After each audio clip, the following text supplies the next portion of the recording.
Good morning! Happy day, mga kaingko. Today, mayroon tayong re-review na unit.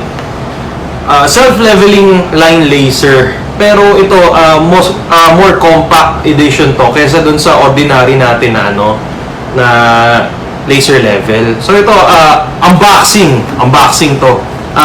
Close up natin, Adrian. Para ma-unbox. Yan. So ito nyo, box pa lang, super compact na. Tapos, meron siyang bag. Ito. So yung bag niya, pwede siya isabit sa belt. So, contractors or kung sino mang gagamit nito, pwedeng nakaabang lang to parati sa belt ninyo. So very compact, tsaka hindi na hassle dalhin, 'di ba? So it comes with 3 batteries, kasama na 'yan. Tapos buksan natin para makita yung pinaka-unit. Ito. So, yan, pwede akong maging hand model. Yan yung pinaka-unit natin. Kita nyo, siguro, mga lang to 3 inches lang yung lapad, tapos 1.5 inch yung 3 inches yung haba, 1.5 inch yung lapad. Tapos yan, lang to, battery lang ang ang power supply niya, tapos pwede mo siya rin i-set up sa, anong tawag dito, sa tripod. 1/4 inch ang nito, ang mounting niya. Tapos yan, syempre testingin natin kasama yung battery.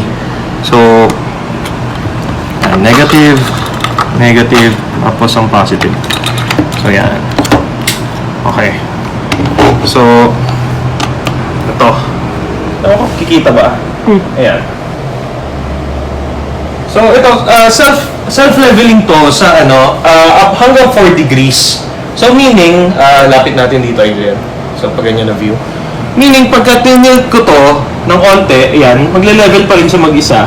Pero pag sumobra na ako sa 4 degrees, ayan, magbi-blink na siya. So hindi niya na kaya yung more than 4 degrees. So yan, siya pusa na yan. Nakikita nyo may gyro siya. Tapos antayin nyo lang yun mag-settle. Tapos yan na yung niya. Yan na yung level niya. Napakross. Tapos ito yung functions niya. Pipindutin ko lang to once para maging mas dark. Kita ba sa video? Ayan, light. Tapos ito yung mas dark na Tapos ito naman, pag pinindot to, cycle lang naman to, isang pindot, magiging horizontal lang siya. Tapos ito yung vertical. Tapos again, cross ulit, horizontal and vertical. Ngayon, pwede rin natin to i-lock. So ito, yung unang button, pag hinold mo yan, okay, nakailaw na tong lock, pwede mo na siya i-tilt. Diba?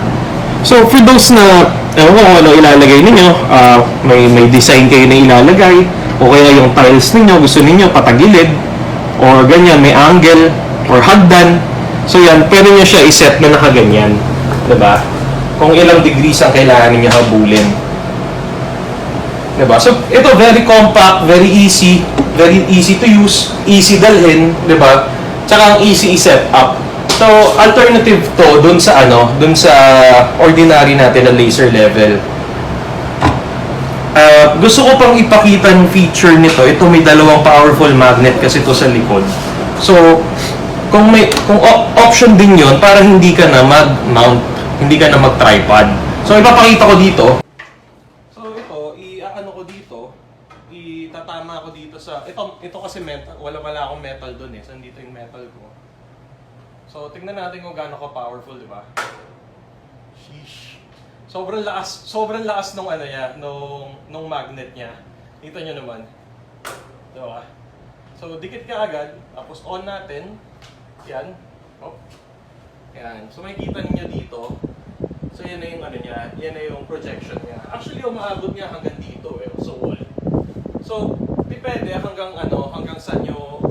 Kung medyo mas malayo, syempre mas malaki ang projection niya. Ang kaya i-project nito, according sa manual niya, 15 meters. Para accurate pa rin. So, okay na yun. Okay na yung distance yun. Medyo malayo na yun. Diba? So, again, kung gusto ko siya i-angle, i-hold ko ulit yung yung lock niya. Yan, naka-lock na siya. Tapos pakita natin dun. Sorry, dito pala muna. So, ito, since naka-magnet siya dyan, ngayon, pwede ko ito i-angle, diba? So, yan. So, makikita ninyo yung line natin. Angled na rin, diba? So, yun, kaya very useful yung magnet niya. Hindi na hassle na magse-set up ka pa ng tripod, diba? Dikit mo lang dyan, pak, kunin mo yung angle na gusto mo, okay ka na, good na, pwede na magtrabaho, di ba? So, ito, cheaper version to cheaper alternative nung ano natin, nung ordinary na line laser. Ngayon, alam ko nasa 3,000 plus lang ang bentahan nito. Ipopost ko na lang dun sa sa description. Lalagay ko na lang sa description kung magkano siya.